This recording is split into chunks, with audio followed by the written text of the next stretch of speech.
People have always been interested in blood. They knew it was linked to life, and they knew that losing it was linked to death. But they didn't know what it was made of, what it did, or how it did it. But they believed that blood was central to our being, vital to our lives. And that's why for hundreds and hundreds of years, it's been referred to as lifeblood. Today we know quite a bit about blood, and researchers are continuing to learn more.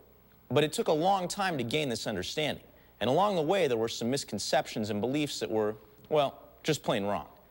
The ancient Greeks and Romans believed the body was composed of 4 humors: blood, phlegm, black bile, and yellow bile. They thought disease was caused by an imbalance of these humors in the body. As a matter of fact, a Roman doctor named Galen believed that blood was formed in the liver and had no idea that the heart pumped blood through the arteries and veins. It wasn't until the 1600s, way over 1,000 years later, that it was understood that blood circulates throughout the body, pumped by the heart. But even with this knowledge, there was still not a clear understanding of the function of blood in our bodies.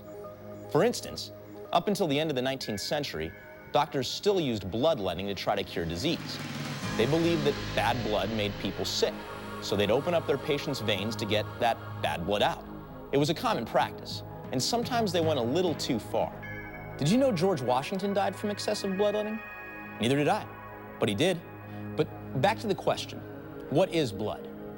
Well, in one sense, it's a transport system. This is how it works. As we evolved from one cell to many, it became necessary to develop a means by which all cells could get food, oxygen, and information. In animals with only a few cells, seawater worked. For multicelled animals, blood was the evolutionary answer. So, blood is actually a mixture of cells suspended in a slightly yellowish liquid called plasma. Plasma is made up mostly of water, but it also contains proteins, sugars, hormones, and salts. The 3 different types of cells you'll find in plasma are red blood cells, or erythrocytes, white blood cells, or leukocytes, and platelets, or thrombocytes. Each type of cell has a different function. Red blood cells give the blood its color and make up 40 to 45% of your blood. They're round and look a little like a donut without the hole in the middle. Their main job is to carry oxygen to the other cells of the body and to take away the carbon dioxide as a waste product. Red blood cells only live 4 months, but healthy bone marrow produces 4 to 5 billion red cells every hour to keep replenishing the ones that wear out. Isn't that amazing? White blood cells, on the other hand, are the body's defense system. There are 3 types of white blood cells: granulocytes, lymphocytes, and monocytes. They all fight infection from bacteria, viruses, all those nasty microbes that can cause disease. The granulocyte contains little granules, packages of proteins that have specific functions. These granulocytes are the body's first line of defense against invader germs. Whenever germs begin to infect your body, they send out a signal that the granulocyte recognizes. Just as soon as the granulocyte detects the signal, it begins its journey to the site of the infection. The granulocyte leaves the bloodstream and squeezes through the vessel walls, crawling through the maze of tissue, fibers, and cells in order to confront the enemy germ. When at last they find the invader germ, they quickly move in for the kill, first attacking the invader and then eating it. There are actually 3 kinds of granulocytes: neutrophils, that kill bacteria by digesting it, eosinophils, that kill parasites, and basophils, which, well, we're still learning about them. There are 2 other types of white blood cells: lymphocytes and monocytes, and they have specific jobs too. Lymphocytes, and there are 2 kinds, produce antibodies and destroy foreign bodies. Monocytes, the biggest white cell of them all, eat bacteria and are our body's dead cells. I know all of these white blood cells have strange names, but it's really something, the way they all work to keep us healthy. Something else that is truly amazing is how the platelets work. Platelets are small pieces of cell material, or cytoplasm, whose job it is to plug holes in the vessel walls. When they're not active, they circulate as tiny flattened discs. So, say you're standing inside the blood vessel and looking at the tear in its wall. You'd see millions of platelets responding to the injury, throwing themselves over the cut. They stick to the wound's edges and to each other to form a plug that slows the loss of blood within 3 to 5 minutes. Then here's what happens. These platelets will eventually start breaking apart. So to maintain the clot, a complex chain reaction takes place that turns a protein found in the plasma into fibrin. This fibrin forms a dense net that traps red blood cells and quickly becomes a clot. A platelet plug will last for only 24 to 72 hours because the platelets run out of energy and begin to fall apart. But as long as there is still an unhealed hole in the blood vessel wall, the clot will continue being formed, dissolved, and reformed to stop and prevent more bleeding from occurring. When the wound is completely healed by the new cells growing over it, the clot will be cleared away and blood will begin to flow through the vessel normally. Platelets are the smallest kind of blood cell, but can you imagine what would happen if they weren't there? So, how does our body make all these different blood cells? Well, all the blood cells in your body are produced in your bones, inside the bone marrow. Bone marrow looks like a network of tiny little connected caves, similar to a honeycomb. Inside the bone marrow are special parent cells called stem cells. A stem cell is kind of a supercell that has the power to divide itself and produce a twin. This process of cell division is called mitosis. Through mitosis, the stem cell can keep creating more and more stem cells, just like itself. But amazingly, the stem cell also has the ability to turn into all the other different blood cells. It can actually differentiate into red cells, white cells, and platelets. Let's suppose the stem cell gets a message to differentiate and become a red cell. Well, inside the cell is the nucleus, which contains the cell's DNA and acts very much like a computer program. It directs the cell to produce the red protein, hemoglobin, that fills the red cells. It's this hemoglobin that not only gives red cells their color, but also the ability to bind and transport oxygen. After a period of time when the red cell is full of hemoglobin, the job of the nucleus is over and it gets kicked out. The red cell then leaves the bone marrow to join the billions of other adult red cells circulating in the bloodstream. When a stem cell is directed to make platelets, it turns into a kind of factory cell called a megakaryocyte. This process usually takes several days. The megakaryocyte is a very large cell with several nuclei. The megakaryocyte never leaves the bone marrow, but does produce many, many fragments. These are actually the platelets, small pieces of cell material or cytoplasm, and they do leave the bone marrow and circulate freely in the bloodstream. And of course, stem cells can also become the many different kinds of white cells we talked about earlier. I think that's pretty impressive. So now you know what makes up your blood. But remember, I said it's basically a transport system.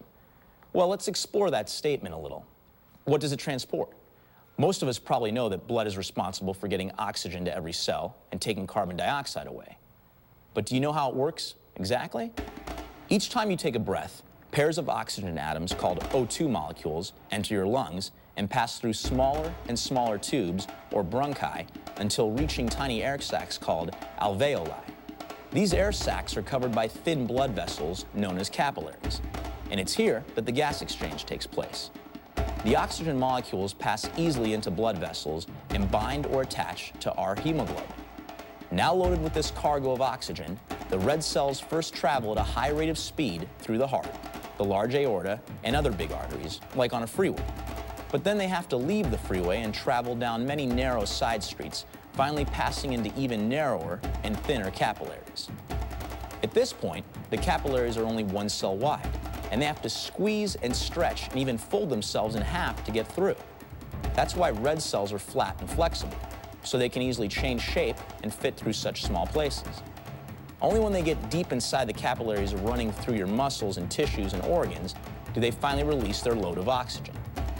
But that's only half of the trip, because as soon as they release the oxygen, they pick up carbon dioxide, the waste material released by the cells. Carbon dioxide, or CO2, consists of 2 atoms of oxygen and 1 atom of carbon. At this point in the journey, because they've released their oxygen and loaded up on carbon dioxide, the blood cells are not as bright red as they were before. What's more, they make the long return trip back to the lungs through the veins. Finally, as they complete the round trip, the carbon dioxide they carried back is released as you breathe it out through your lungs and mouth. That one complete round trip will take, on average, only 30 to 45 seconds. And if you're exercising, even less. Plus, just to make this even more amazing, the human body has so many miles of blood vessels inside of it that they could encircle the Earth twice, plus a little bit more. Okay, so the blood transports oxygen and carbon dioxide. The lungs are integral to this exchange, as is the heart, because it's pumping blood throughout your body. We've come a long way to understanding how blood works and what it does in our bodies. People used to believe that if you transfused the blood of a sheep into a human being, the human being would take on the personality of a sheep. That is, he'd be more docile and, well, more sheep-like. In 1665, when they tried such a thing, no one realized you couldn't mix blood from one species to another. And it wasn't until 1900 that Karl Landsteiner, a Viennese physician, discovered that there are different blood types in humans: O, A, B, and AB. Blood typing is what makes it possible to transfuse blood from one person into another without producing life-threatening reactions. Type O can give blood to all their blood types, but they can only receive from type O donors. Type AB can receive from all groups. In the United States, about 45% of people are type O. It's the most common blood type, whereas 3 to 4% are type AB. You've probably heard about people being Rh positive or Rh negative as well. The Rh groups are another system of antigens that's important to know about for transfusions and in pregnancies. Now you know a little bit more about your body and how it works. That blood constantly circulates around your body is quite something. Next, we'll be learning some amazing things about what's going on in blood research and science. To find out more about blood biology, visit mybloodyourblood.org. And remember, donating blood can save a life.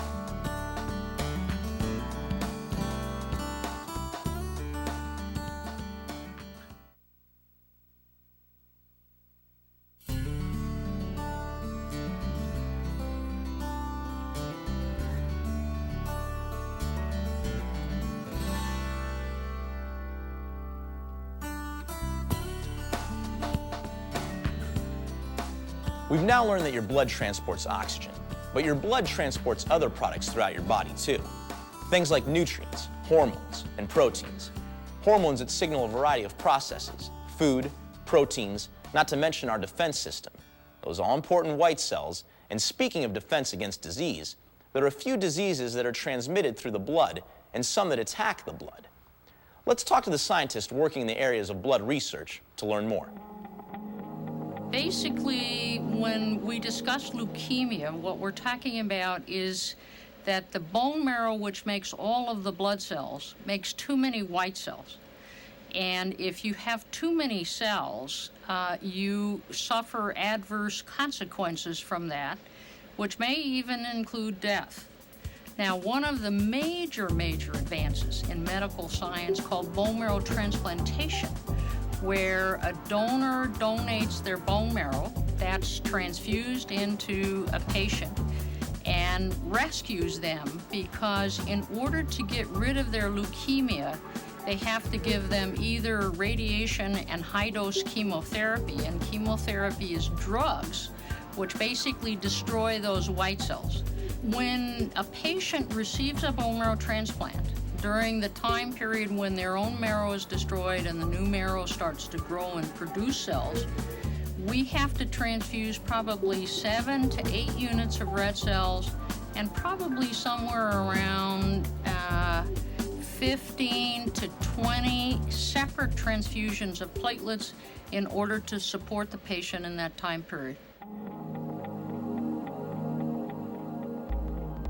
Sickle cell is a genetically inherited disease in which the red cells are not shaped in a round form like they're supposed to be. They become moon-shaped, crescent moon-shaped. They become curled and they clog up. Many programs also try to collect blood for sickle cell patients from the same ethnic group as the patients. So many programs will attempt to increase recruitment of black donors or Hispanic donors, in part so that the blood from those ethnic groups, which are most compatible with the same types of patients, can be targeted to those patients. And these programs have demonstrated reduced rates of transfusion reactions. Hemophilia is a bleeding tendency that is inherited, and most often by males. Causes the patients basically to have a prolonged bleeding from sites of injury, or sometimes even spontaneously. It's more of a slow oozing process that can be in the deep muscles or in the joints or internal organs, and not so much superficially on the skin, because that's taken care of, small cuts and nicks, by the blood platelets. It's treated with a concentrate of either factor VIII or factor IX, the two plasma proteins that are deficient in the common types of hemophilia, and these raise the levels of those factors to where clots can occur. But the hope is that within the next 5 or 10 years at least, that gene therapy will become a reality for patients, particularly with these more severe forms of hemophilia. Blood research is critically dependent on advances in technology. We use the most modern molecular biology methods to study viruses, to build new tests, to try to develop new recombinant DNA types of blood components. Very active in interacting with biotechnology companies. The coming together of technology, both in terms of computer technology as well as major discoveries that have been found in the laboratories with nucleic acid testing, new testing techniques, new ways of preserving blood. There's more happening now than has happened for 50 years.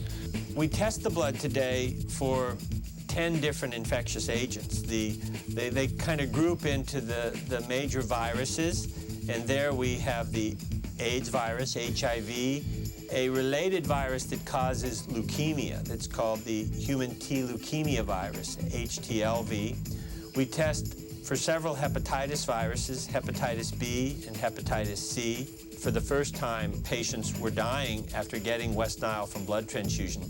This led to a major focused research effort to develop and implement West Nile screening. This discovery was that if we had a test that we could screen blood donors, that the blood donors themselves were able to help us identify when infections were present in a particular population anywhere in the United States. And that effort paid off this year by the identification not only of almost 1,000 blood donors who had been bitten by mosquitoes, had the West Nile virus, didn't know it because they weren't ill, because most people will not be ill by this virus. But it protected patients who might be transfused with the virus, who would be much more susceptible to true infection. These tests and the other safety measures have reduced the risk for the major viruses, the hepatitis and HIV virus, to less than 1 per million. Since the early 1900s, we've come a long way. We've learned how to preserve and transport blood, allowing us to set up blood centers and safely store donated blood. We've learned how to use and separate platelets and other blood components from plasma. And we've learned how to test blood to make sure it is safe from transmittable diseases. We use blood transfusions to treat diseases such as sickle cell anemia and cancer. We use blood in heart surgery, organ transplants, and bone marrow transplants. We use blood to treat injuries from all types of accidents. We've come a long way. People live now with different kinds of cancers and with treatment, and even get cured by the unique surgeries that are done early on because they're detected early. And that is because of research. Blood banks have become involved in lots of other activities relative to the medical community. Not only do we provide blood and blood components to help physicians save lives, but we are also doing more things now. We have specialized laboratories who solve problems relative to diagnosis. We provide support to organ transplant programs through matching of organ donors with organ recipients. And in some blood centers now, they also have tissue programs where they provide bone and skin and other kinds of tissues for treatment of trauma patients and other kinds of medical activities. One of the really exciting parts of the blood center is the research programs that go on here. And one of those research programs is dedicated to trying to improve the care and management of patients who have platelet disorders of various kinds. In the future, we're anticipating that blood banks will play a major role in the delivery of gene therapy and other kinds of what we call cellular therapies, cancer vaccines, vaccines for patients who may already be infected with HIV or hepatitis that are able to help eliminate those infections by infusing into those patients another person's cells that have been primed to kill off infected cells. With science, you can go into the laboratory and make discoveries that can really change people's lives. Yeah, it's a lot of fun. I mean, it's never a dull moment. You know, always we have to be attentive to the latest news, to the latest scientific findings, to the latest opportunities to put together some new testing method. Often you can make an incredible difference as one person if you're involved in science versus a lot of other careers or activities that you might be interested in. Not only is a field where you feel like you're doing something that's contributing, but it's also a field that is growing, and the resources, the financial and career opportunities in science and biomedical research are substantial. What we're learning about blood saves hundreds of thousands of lives each year. To learn more about blood research and careers in science, visit mybloodyourblood.org. You too can be part of this life-saving work.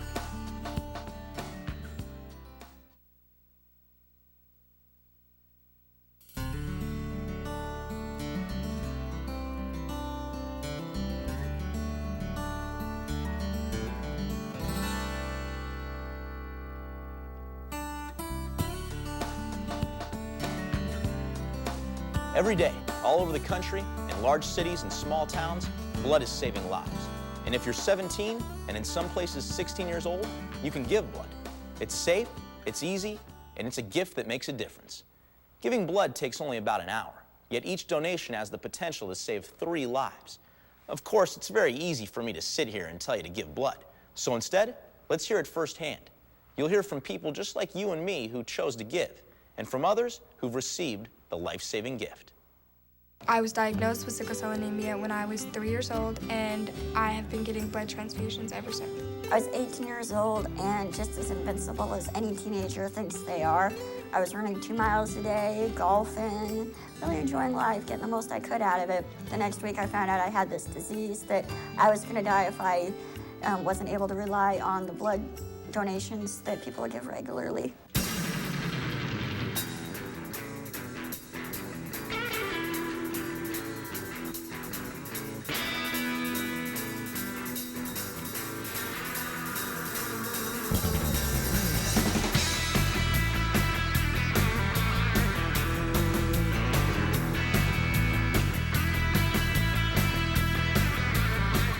Now that I've been a recipient, I feel like we have this responsibility to get back to the donors and thank them for all that they do give, because I don't think they realize it enough. I was so thankful that someone would give their time to give me blood and to save my life.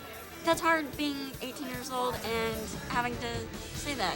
I would die without your blood, and it's completely true. It feels good after you get blood, and like people say, oh no, I'm not gonna get blood because there's gonna be a poke, and oh, I'm scared. But if people were like that, so many people would die because they don't have blood. Like so many people. It's not such a little thing to have to go through to be able to give so much. A year and a half ago, I was 17 years old, and on the way home from skiing, I fell asleep at the wheel. And I hit a tree on the highway and broke my ankle, both femurs, my pelvis and tailbone, shattered and dislocated my elbow, shattered my finger, suffered from internal bleeding in my brain and head trauma, and basically lost my life. No matter how healthy, active, and happy you are, you never know when your life might suddenly change.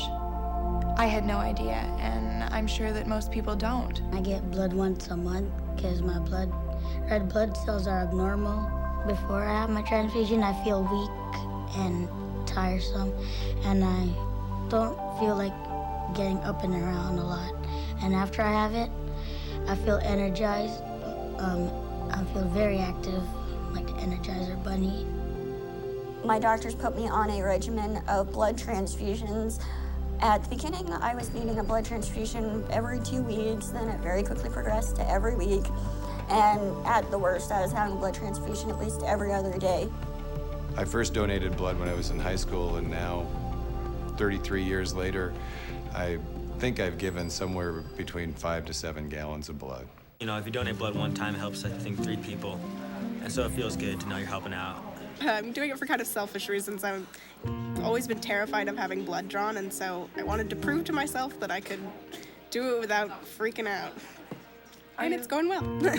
Well, my first time donating blood, and I was kind of nervous because, you know, needles sticking into your skin and all that didn't sound like the funnest thing in the world. And I've heard people, you know, pass out afterwards and everything like that. But really, I thought the worst part was getting your finger pricked to, you know, see if you have enough iron in your blood. It didn't hurt once they put the needle in. It was just, I just sat there and I was fine. I didn't feel bad afterwards, get a bunch of free snacks, you know, but it didn't hurt or anything like that. It feels really good knowing that I've helped people out, and I think it's a good cause. I think more people should do it too. I think too many people are scared and they find excuses not to take it. It's kind of a cool thing how you can spend a little much of your time and then you can save a life. Yeah, that just makes you feel good inside. I heard 1 pint, 3 lives. That's amazing. This report I had done for school, it said 80% of the American population will at some time or another need blood products, and 5% of the population actually donate. To me, those odds aren't really good, and more people need to be donating more often. People can donate every 56 days, and that's not what what they usually do. They do it when they remember, or when it's convenient for them. And people's lives are on the line. That's not good enough. I really would love to see people come in more often, as soon as they can, whenever they can. I'm here testament to the fact that blood donation works. It is a matter of life and death.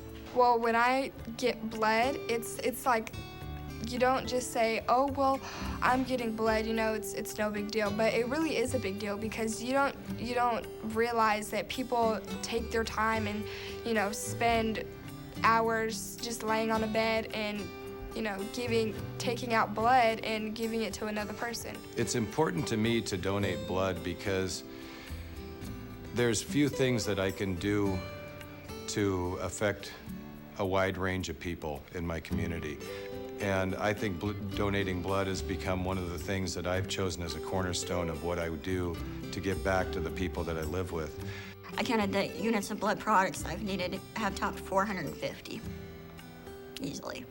Lost count after that.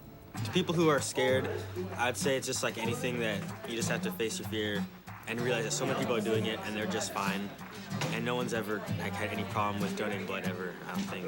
This is something that you can do quickly and it will really help people. You see a lot on TV and read around and everything like that about people who need blood donations and things like that. And I'm an organ donor, and so I decided this would be another way to, you know, help people when it doesn't cost me anything except for, you know, half an hour. Just knowing taking 10 minutes of your time saves about 3 lives, and it's just simple. It doesn't hurt. It's just a little pinch, and that's all. It's easy. The coolest part would be the satisfaction of knowing you're helping people. But then the cookies are really good too. Last week I had a surgery and I got 5 different people's blood. And while I was laying in the bed, I was like, oh my gosh, you know, like, I wonder what the people, you know, I wonder who gave me this blood, if it was a boy or a girl, or like, what are they doing right now? And I wish they could know that right now they're saving my life and giving me a blood transfusion. No blood means no life for me. If, like, I didn't have, like, any people donating blood, I'd die. I walk into a room of people, and one of the first things that comes to my mind is maybe someone in here saved my life. I just don't know. And I think that that's the wonderful mystery about it. I am so thankful for people donating blood because I was given another chance to live. It's an amazing thing we can do. We give a part of ourselves to save a life. Giving blood takes only about an hour, yet each donation has the potential to save 3 lives. And as I stand here, even more research is being done to expand our knowledge about blood. If you want to find out more, check out mybloodyourblood.org.